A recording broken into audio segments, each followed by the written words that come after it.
El pasaje que vamos a considerar es Efesios, donde tuvimos la lectura litúrgica. Efesios es un pasaje que me cuesta leerlo sin derramar algunas lágrimas. Me remite a mi encuentro con Jesús, siendo un joven de 18 años. Tampoco hace tanto, ¿no? Pero estando yo perdido, este pasaje me iluminó. Ya el Señor venía obrando en mi vida, pero terminó como de abrir mis ojos para ver claramente que la salvación era por gracia, que era un don de Dios. Es un pasaje súper claro, creo que junto a Juan 3:16, los versículos 8 y 9 de Efesios 2 son los más explícitos para explicar el Evangelio.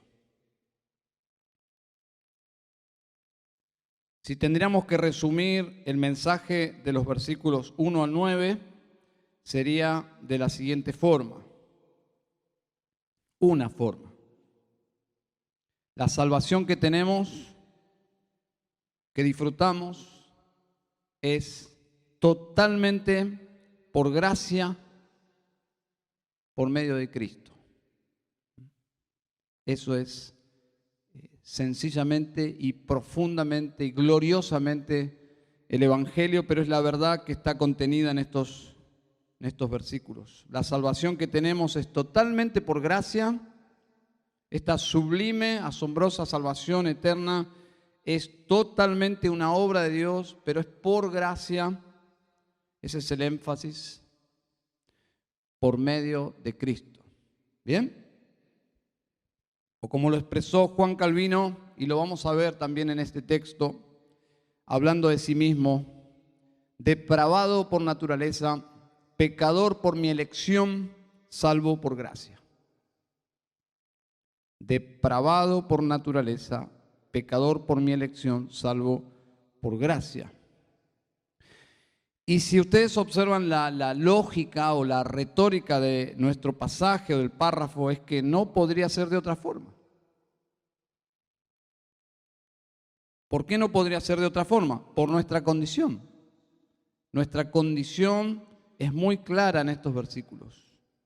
Es una condición que generalmente lo resumimos con la expresión pecadores. ¿Pero qué significa? ¿Qué tan grave es eso? Bueno, la argumentación divina de la palabra de Dios hoy, en los primeros 3 versículos menciona lo que somos y luego describe la salvación de Dios.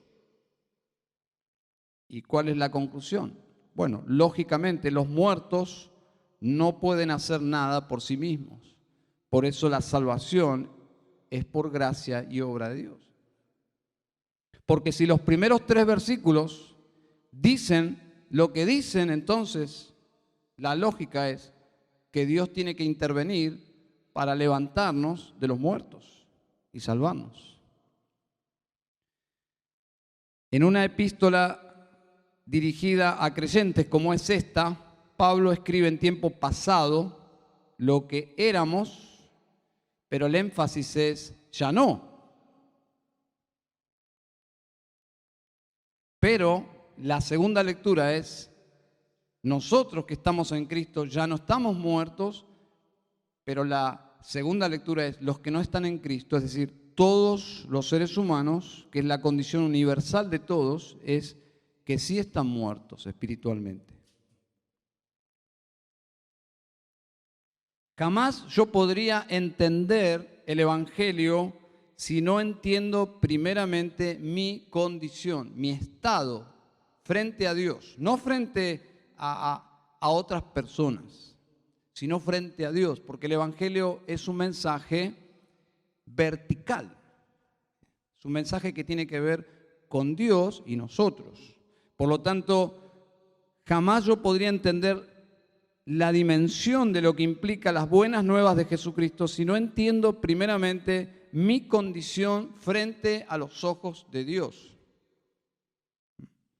Y Pablo, y esto es muy importante, Pablo quiere probar que judíos y gentiles, que representan mucho más que simplemente dos pueblos o dos razas, como lo quisiéramos decir, quiere probar que judíos y gentiles están perdidos por igual y ambos fueron salvos por gracia.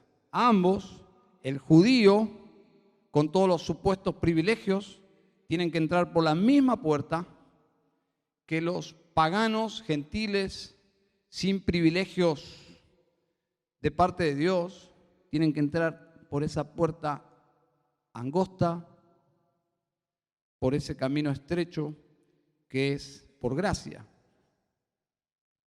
Podríamos decir, los más religiosos, Pablo mismo, los judíos, y los más pecadores, los más paganos, adoradores de ídolos y toda clase de promiscuidad, los más paganos y los más religiosos, ahora, por gracia, son parte de la Santa Iglesia de Jesucristo.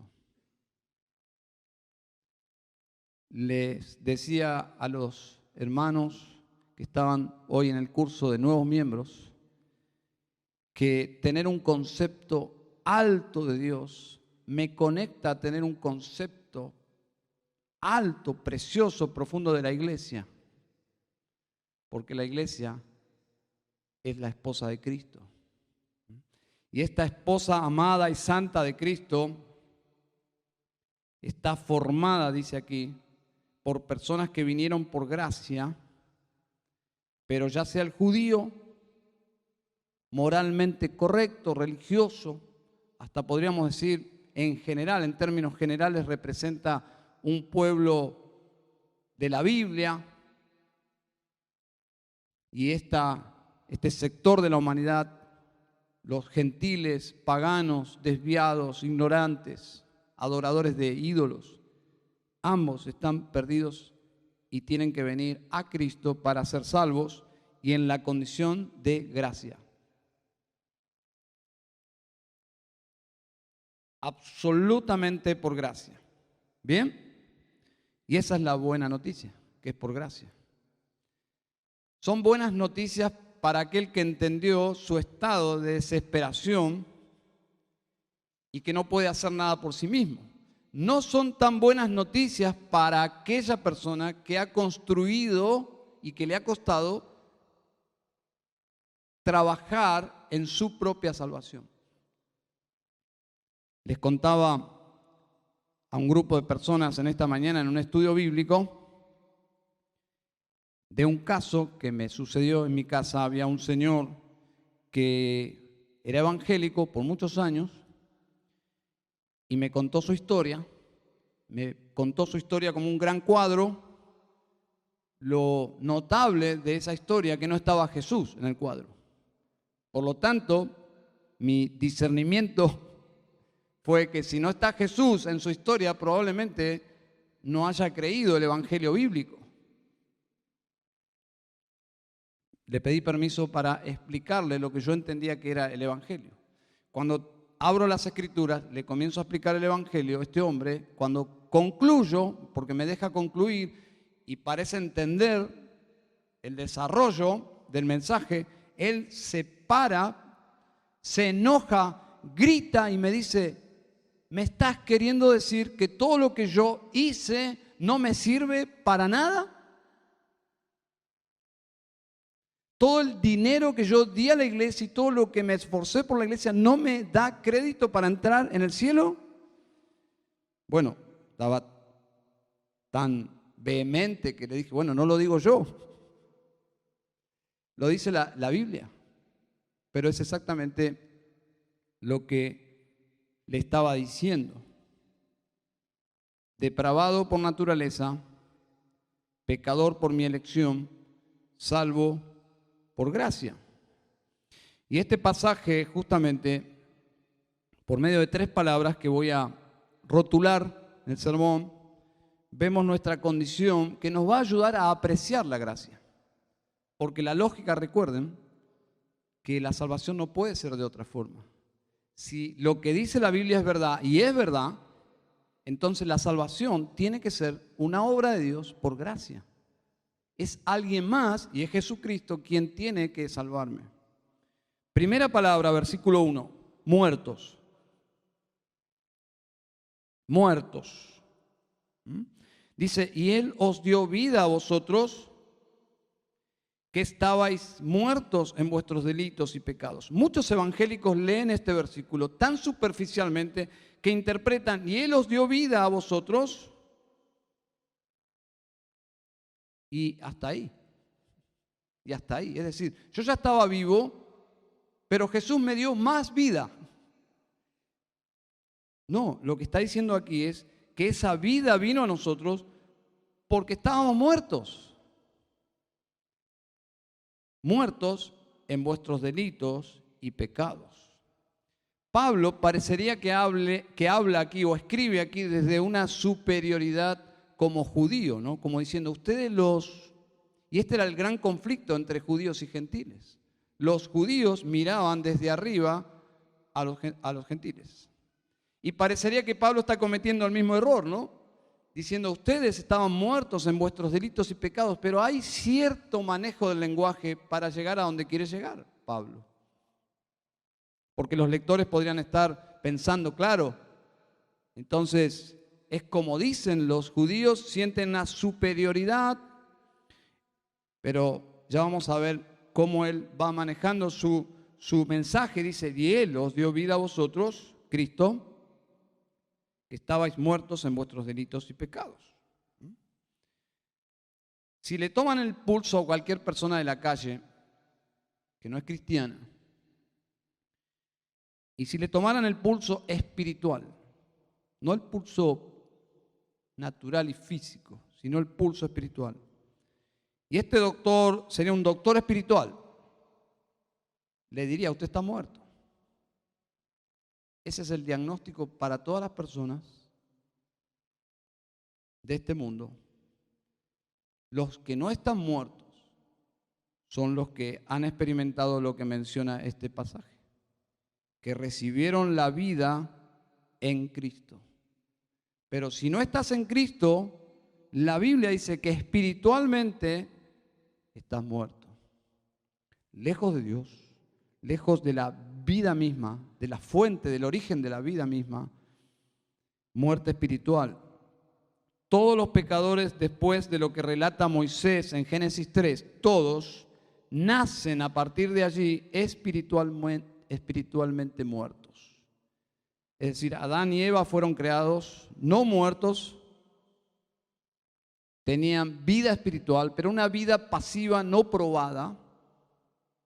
Cuando fueron probados, murieron. Sus hijos, después de ese evento de rebelión contra Dios, nacen muertos. Algo cambió en la historia humana a partir de esa rebelión que la Biblia menciona en Génesis 3. Los hijos de nuestros padres, Adán y Eva, todos, absolutamente todos, y nosotros hoy inclusive nacemos muertos espiritualmente. Y los padres deberían saber, más allá de celebrar que Dios nos ha dado hijos, que nuestros hijos están muertos. Esa es la tensión de traer hijos a este mundo, que ellos van a venir a este mundo y van a necesitar encontrarse con Dios. Van a necesitar nacer de nuevo. Yo escuché en una ocasión a un matrimonio decir, nosotros hemos decidido no tener hijos. ¿Por qué? Porque es traerlos a este mundo para que luego se vayan al infierno. Bueno, esa es una lectura muy pesimista, ¿no? De traer hijos a este mundo. Y es una lectura equivocada. Los padres entendemos por la Biblia que Dios desea, en la norma, digamos, hay excepciones, darnos hijos. Y si Dios nos da hijos, siendo nosotros cristianos, creemos en Él y confiamos en Él, en su gracia, que los trajo dentro del entorno cristiano para guiarlos a la fe y experimentar lo que dice aquí, la resurrección espiritual. Por esta razón, este versículo habla de resurrección espiritual. Dice, Él os dio vida a vosotros que estabais muertos en vuestros delitos y pecados. La muerte es espiritual, por lo tanto, la necesidad es de resurrección espiritual. Y lo amplía en el versículo 5, dice, aun cuando estábamos muertos otra vez, para que quede muy claro, aun cuando estábamos muertos en nuestros delitos, nos dio vida juntamente con Cristo. Y define entre paréntesis en nuestras Biblias para enfatizar por qué hizo eso Dios.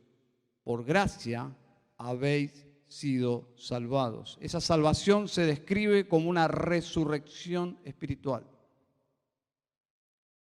Versículo 6, y con Él nos resucitó, es decir, con Jesús.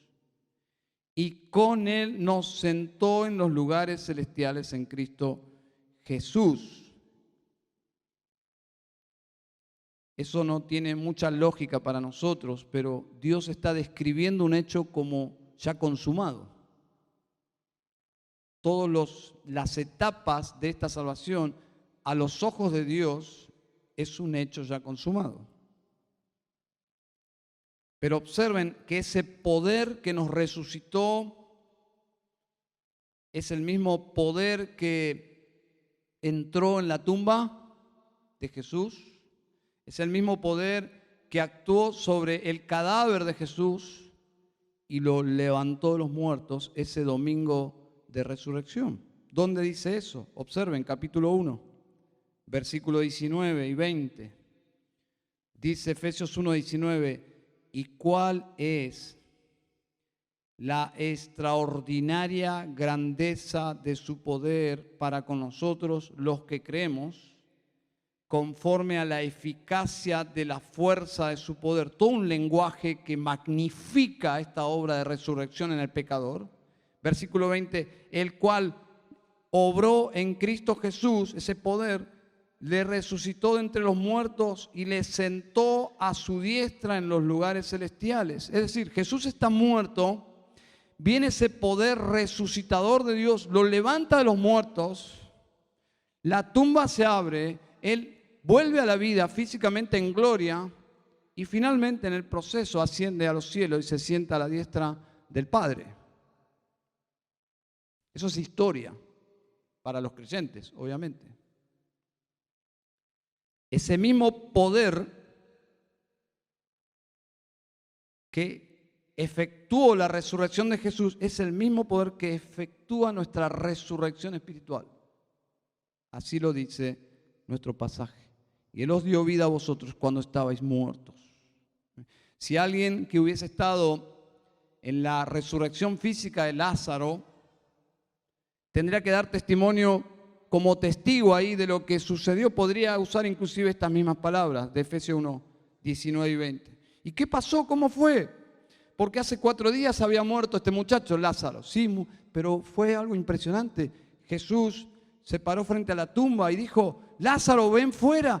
Y la extraordinaria grandeza de su poder, la eficacia de la fuerza de su poder, podrían usar esas palabras para hablar de ese poder sobrenatural que levantó a Lázaro de los muertos, pero ese mismo poder que resucitó a Jesús es el que Dios usó en nuestras vidas porque estábamos bien muertos en nuestros delitos y pecados. Cuando hablaron de Lázaro y de hacer algo por Lázaro, las palabras casi pesimistas y decisivas, ¿cuáles fueron? Hace 4 días que murió y hiede, para decirlo de forma criolla, ya tiene olor, está putrefacto. No se puede recuperar algo que está muerto. Pero nosotros, muertos en nuestros delitos y pecados, Dios, con su poder ilimitado, nos levanta y nos da vida. Eso es gracia de Dios. Porque esta muerte no nos hace víctimas. El pasaje es muy claro. Dice que estábamos muertos ¿en qué? En nuestros delitos y pecados. No somos víctimas. No hay un evangelio más perverso, más distorsionado que presentar un evangelio a un pecador como si fuese víctima. Los pecadores no somos víctimas. Hermanos, eso es un falso evangelio. El pecador está muerto por su propia elección, como dice Juan Calvino. Depravado por naturaleza, bueno, no elegimos nacer así, pero luego dice pecador por elección. Y como conclusión, Juan Calvino dice, salvos por gracia. Si estoy vivo es por la gracia de Dios, porque estaba bien muerto y bien merecido, porque fui advertido en Adán y Eva que el día que desobedecieres, que comieres, moriréis. Y es lo que sucedió, porque cuando Dios habla, habla en serio. Cuando desafiamos la palabra de Dios, tendremos consecuencias. Y eso es lo que sucedió en Génesis. Y toda la raza humana está muerta porque el pecado entró por un hombre, dice Pablo, y la muerte pasó a todos los hombres. Pero hay una segunda palabra que simplifica todo lo que dice el versículo 2, que es la palabra mundanos. Muertos, en primer lugar, mundanos en segundo lugar, versículo 2. En los cuales, ¿qué son los cuales? Pecados. Anduvisteis, tiempo pasado, en otro tiempo, según la corriente de este mundo, conforme al príncipe de la potestad del aire, el espíritu que ahora opera en los hijos de desobediencia. Mundanos. ¿Qué es el mundo? El mundo en la Biblia tiene varios significados, pero el significado que Pablo está dando aquí al concepto de mundo, la corriente de este mundo, es la esfera en la cual Satanás reina, que se opone a Dios, se opone al reino de Dios. Y los mundanos son enemigos de Dios.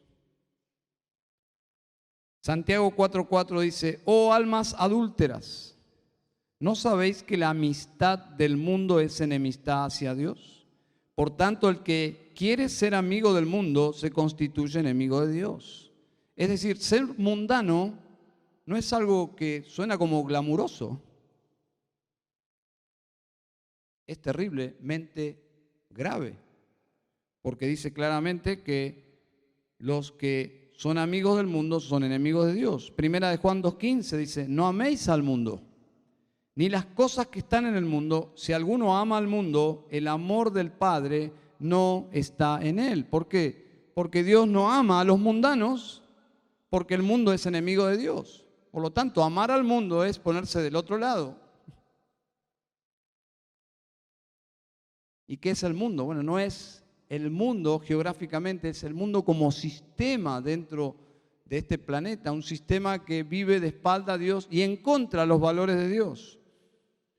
Pero esto, dice Pablo, éramos antes, ya no. Dicen, los cuales anduvisteis en otro tiempo siguiendo la corriente de este mundo. Este mundo tiene como un ritmo. Ese ritmo es filosófico, es ideológico. Bueno, nosotros marchábamos al ritmo de los tambores filosóficos, ideológicos de este mundo, pero es una ideología espiritual, ideología de muerte, que se opone a Dios, a su santidad, a su justicia, a su palabra. Dice Pablo, en otro tiempo anduvisteis. Ya no. Primera de Juan 5:4 dice, porque todo lo que es nacido de Dios vence al mundo. Y esta es la victoria que ha vencido al mundo, nuestra fe. ¿Y quién es el que vence al mundo sino el que cree que Jesús es el Hijo de Dios? Quiero ilustrarlo así. Efesios habla de una corriente mundana que arrastra a los muertos. Y aquí dice, ¿quién es el que vence al mundo sino el que cree que Jesús es el Hijo de Dios? La idea es casi como alguien que cree en Jesús, automáticamente se afirma y esa corriente ya no lo arrastra. Y no solo no lo arrastra, está empoderado para ir contra la corriente de este mundo. Dice, eso es poder, ¿no? ¿Quién ha vencido al mundo? Esta es la victoria que ha vencido al mundo, nuestra fe. Nuestra fe conectada con el poderoso Hijo de Dios me convierte en alguien que ya no quiero vivir según las pautas de este mundo. Dios cambió mi corazón, ya no me interesa ir con la corriente de este mundo, ahora vivo de espalda a este mundo y miro la cruz, y la cruz hace la diferencia, porque allí es donde mi pecado fue perdonado. El que cree en Jesús vence al mundo. Suena como algo de superhéroe, ¿no? Pero no es lo que significa. La idea es, estoy en Jesús, ya el mundo no me arrastra, el mundo no me seduce, me tienta, sí, obviamente, pero ya no soy parte de este circo montado por Satanás en contra de Dios. Ya Dios abrió mis ojos para darme cuenta, para ver la vida de otra forma, para ver la vida según los valores de Dios, los valores bíblicos. Ya hasta me molesta, me incomoda los valores de este mundo. Pero yo no era así. Yo me reía de esas cosas. ¿Por qué ahora me produce rechazo? Bueno, la fe en Cristo cambió tu corazón. Tus apetitos cambiaron porque tu corazón cambió. Juan 17:14 dice, yo les he dado tu palabra, Padre, y el mundo los ha odiado. ¿Por qué el mundo los ha odiado? Porque no los amamos, no amamos sus valores. ¿Por qué, dice, el mundo los ha odiado? Dice Jesús, porque no son del mundo, como tampoco yo soy del mundo. No te ruego que los saques del mundo, sino que los guardes del maligno. Ellos no son del mundo, como tampoco yo soy del mundo. Jesús está orando por la iglesia y dice, Padre, ya les he dado tu palabra, y el hecho de que ellos hayan creído en tu palabra los hace diferentes. Y el mundo los odia, Señor. Pero no te pido, Padre, que los saques, sino que muestres tu poder en medio de todo ese mundo odioso y hostil hacia tu palabra, hacia tu pueblo. Muestra tu poder guardándolos. Y si puedes guardarlos de este mundo para que no amen a este mundo, eso es poder. Eso es poder. Ese es el poder del Evangelio. Que en este mundo existan personas que amen más a Dios que a cualquier otra cosa. Y eso es lo que hace el Evangelio. Éramos mundanos, ya no. Pero algo más. No solo muertos y mundanos, sino que el versículo 3 amplifica nuestra condición y habla de malvados. Dice, entre los cuales también todos nosotros, ahí está, ahí es donde Pablo quiere llegar. ¿Quién se agregó aquí? Pablo. Y si alguien estaba pensando mal sobre Pablo, cuando llega al versículo 3 dice, ok, entonces somos todos. Pablo no está hablando de nosotros los gentiles despectivamente, sino que Pablo está escribiendo y nos abraza a todos y dice, entre los cuales también todos nosotros en otro tiempo vivíamos en las pasiones de nuestra carne, satisfaciendo los deseos de la carne y de la mente, y éramos por naturaleza hijos de ira, lo mismo que los demás. Esto es casi un testimonio de un fariseo. Es un testimonio de un fariseo. Pablo está diciendo honestamente, a pesar de mi religión farisea tan externamente pudorosa y moralista y hasta santificada, quiero confesarles cómo era realmente mi vida. Yo vivía en las pasiones de mi carne, satisfaciendo los deseos de la carne y de la mente. Ese es el testimonio de un fariseo honesto, convertido.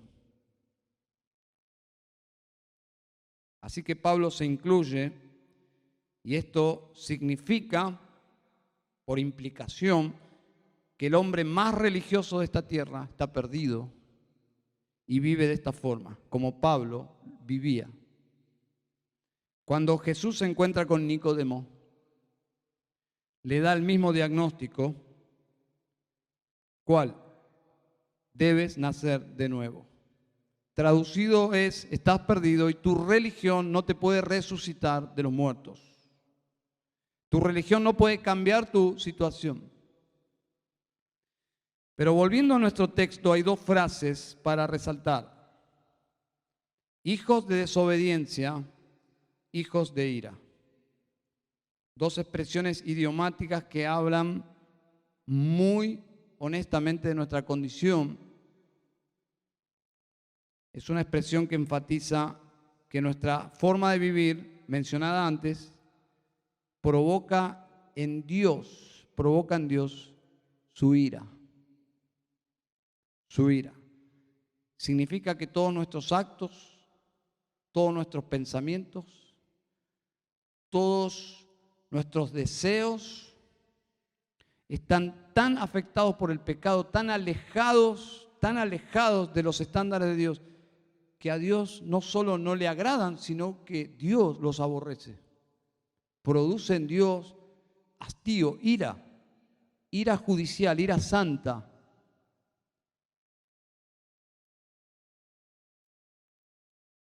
Todos nuestros actos. Eso es lo que se conoce como la doctrina de la total inhabilidad o incapacidad del ser humano. Cuando vamos a la Biblia y hacemos un diagnóstico del ser humano, la Biblia dice, está totalmente inhabilitado para agradar a Dios.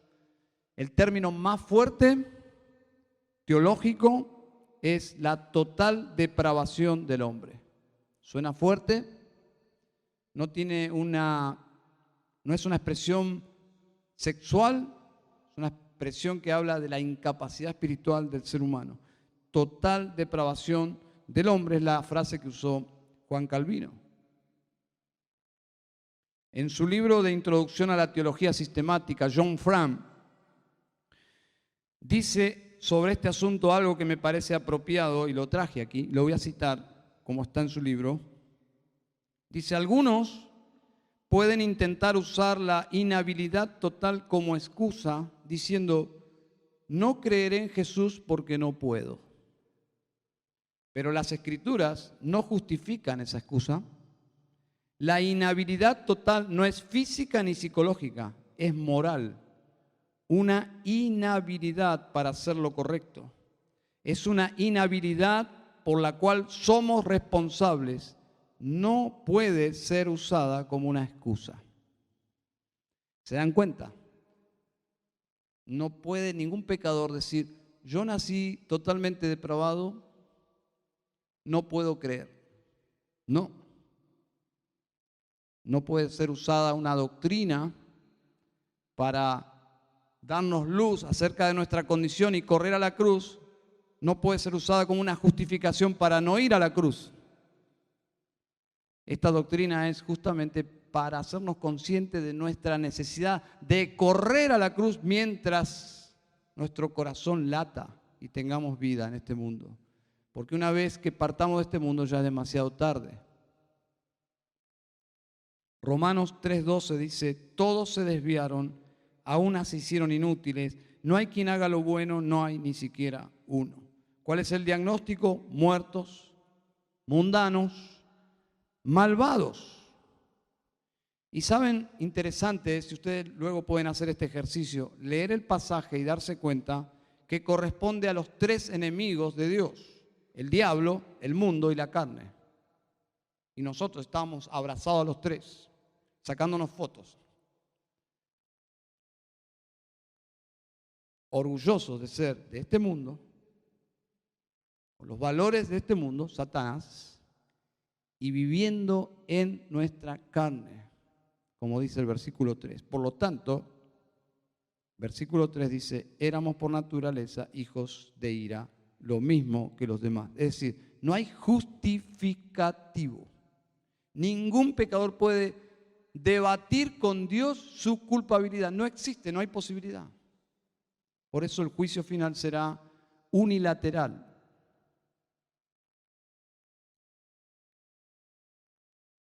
No somos mejores que los demás, solo que la gracia de Dios actuó en nosotros. Es el argumento de Pablo. Judíos y gentiles son salvos por gracia.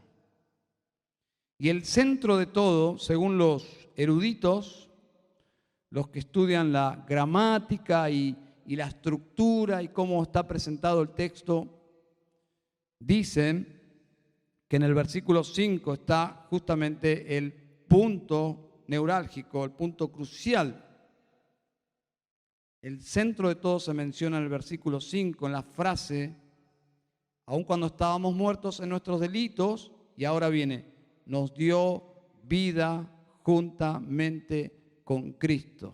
Ese es el evento donde se derrama la gracia, pero como una catarata. El momento que Dios nos ve muertos por nuestros delitos y pecados y derrama la gracia de Dios y nos da vida. Así que la ira de Dios actual, vigente, presente y futura ya no está más sobre el creyente. El creyente puede mirar y observar que el cielo está despejado. No hay más ira sobre nosotros. ¿Y dónde fue todo ese enojo de Dios, de todos nuestros pecados, día tras día, día tras día, día tras día, sobre la cruz de Cristo, sobre su Hijo? Por eso dice, nos dio vida juntamente con Cristo. ¿Por qué? Porque en Cristo nuestros pecados fueron pagados. Y el énfasis de Pablo es precioso: por gracia habéis sido salvos. Hemos sido salvados por gracia. Es la naturaleza de la salvación, la gracia de Dios.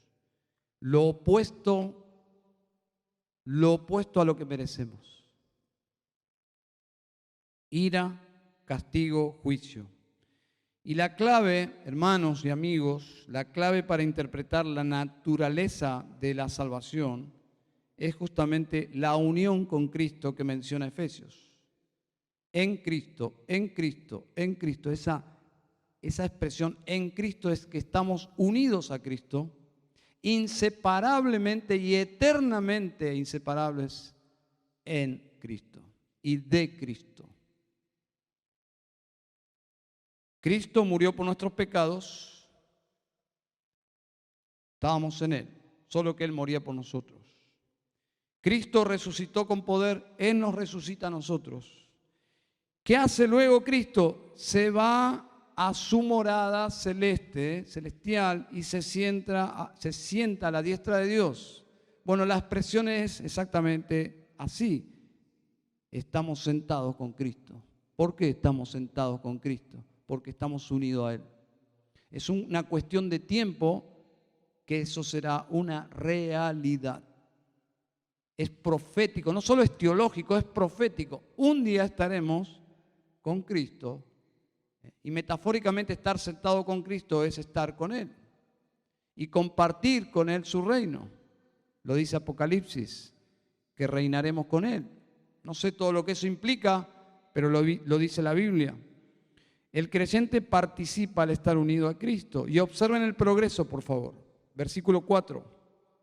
Pero Dios, que es rico en misericordia, por causa del gran amor con que nos amó, aun cuando estábamos otra vez muertos en nuestros delitos y pecados, nos dio vida juntamente con Cristo. Por gracia habéis sido salvos, y con Él nos resucitó, observen, y con Él nos sentó en los lugares celestiales en Cristo Jesús. Todas estas acciones comunican certeza para que tengamos convicción de salvación. Es decir, no solo esperanza en el sentido de y quizás no, sino convicción de certeza. Todos estos verbos comunican seguridad de salvación. ¿Por qué? Porque son hechos consumados. Si yo creí en Jesús, la Biblia dice que yo estoy unido a Jesús. Y si la Biblia dice yo estoy unido a Jesús, entonces mi salvación no se puede perder bajo ningún punto de vista, porque no tiene nada que ver con algo que yo haya hecho o que yo vaya a hacer. Por eso creer en la pérdida de salvación no es una doctrina menor, es una doctrina fundamental. ¿Por qué? Porque minimiza toda la obra de Cristo a algo imperfecto, incompleto, y eso es un error grosero, doctrinal. La Biblia dice que lo que Cristo hizo por nosotros es suficiente. Esta gracia que Dios tuvo para con nosotros será, según el versículo 7, algo que no celebraremos al entrar al cielo, y una vez que estemos en el cielo nos acostumbraremos a esa gracia y bueno, ya estamos aquí. Nos pasa, así somos, ¿no? Por lo menos en este estado de pecaminosidad. Quizás al principio un don, un regalo, una gracia nos provoca gratitud, alegría y luego ya nos acostumbramos. Y es peor, después lo exigimos. Alguien te regala a principio de mes un sobre con algo, un regalo, y el segundo mes lo esperás. ¿Quién te dijo que te va a regalar nuevamente? Así somos. Entraremos al cielo por gracia, celebraremos todos como un gran estadio, saltando y disfrutando que estamos allí, no merecemos estar allí, y luego ya nos acostumbramos. No, dice el versículo 7, a fin de poder mostrar en los siglos venideros las sobreabundantes riquezas de su gracia por su bondad para con nosotros en Cristo Jesús. ¿Mostrar a quién, hermanos? Bueno, podríamos decir que los creyentes mostraremos la gracia de Dios a los ángeles, que no entienden de gracia porque ellos nunca han pecado. Pero yo entiendo que este pasaje habla de que esa gracia y esa riqueza, esa sobreabundante riqueza de gracia de la bondad de Dios será exhibida por los siglos de los siglos cuando nos veamos unos a otros. Cada vez que te encuentres con alguien en el cielo y te cuente su historia, su gracia va a ser exhibida porque vos vas a pensar, ¿qué hace esta persona aquí? No tiene otra explicación que la cruz de Cristo. Porque Cristo murió por tus pecados. Porque Cristo murió por tus pecados. ¿Cómo es tu nombre? Saulo. Ah, yo leí algo en la Biblia de tu vida. Sí, yo era un perseguidor de la iglesia. Yo era hostil. Yo participé del asesinato de Esteban, uno de los diáconos. ¡Wow! Eso es grave, es homicidio, ¿no? Sí, pero Jesús tuvo misericordia de mí y me perdonó. Y así historias, historias, historias. Historias escandalosas, ¿eh?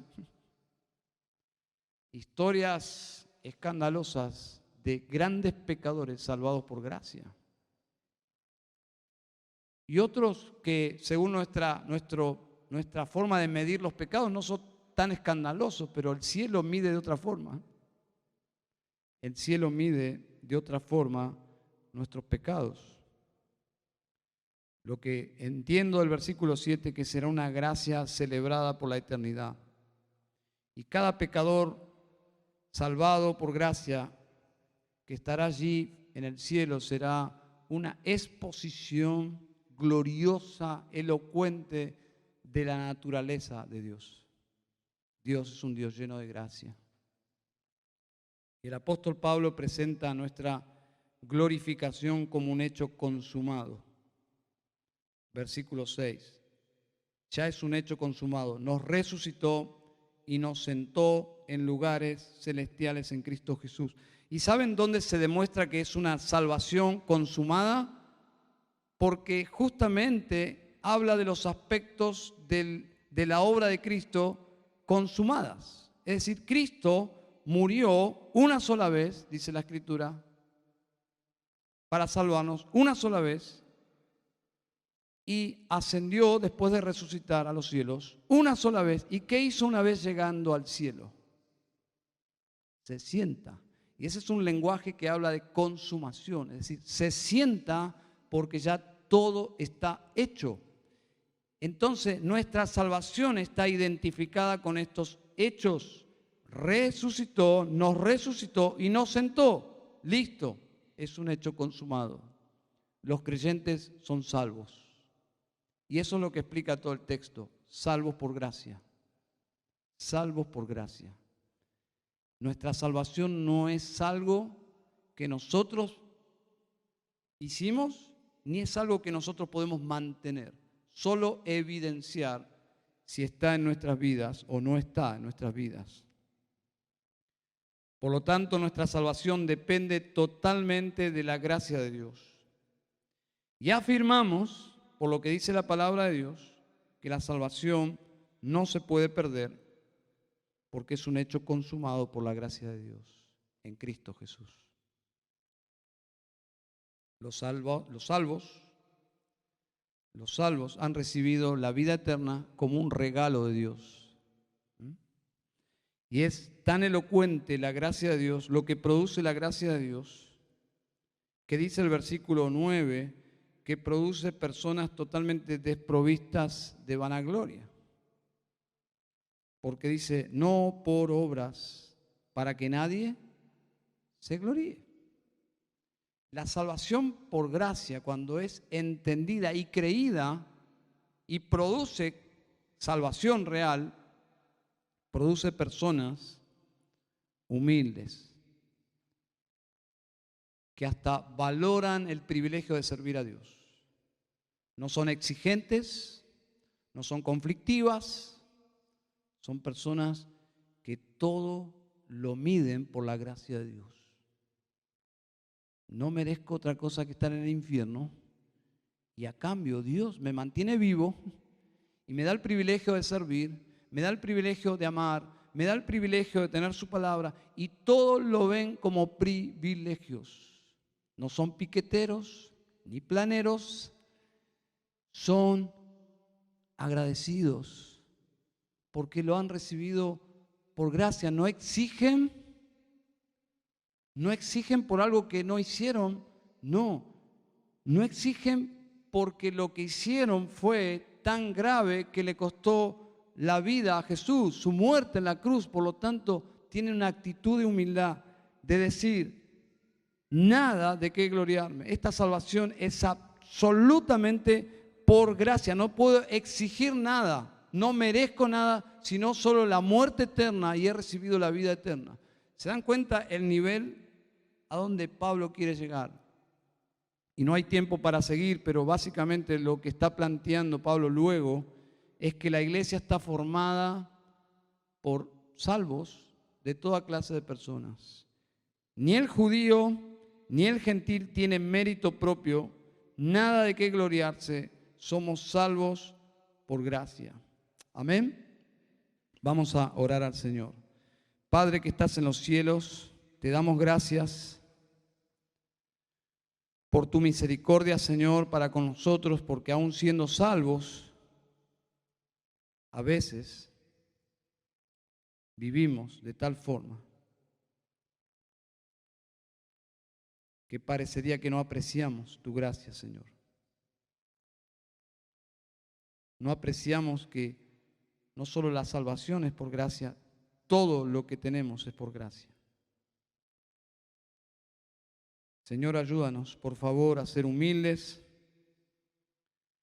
mientras nos encaminamos para estar contigo del otro lado de esta vida, cuando tú lo dispongas. Ayúdanos, Señor, a mirar las cosas de arriba. Señor, guárdanos de este mundo. Ayúdanos a vivir enfocados en lo que Cristo hizo por nosotros y en esta salvación tan valiosa que no nos costó nada a nosotros, pero le costó tanto a tu Hijo amado, Señor. Padre, oramos en Cristo Jesús. Amén y amén.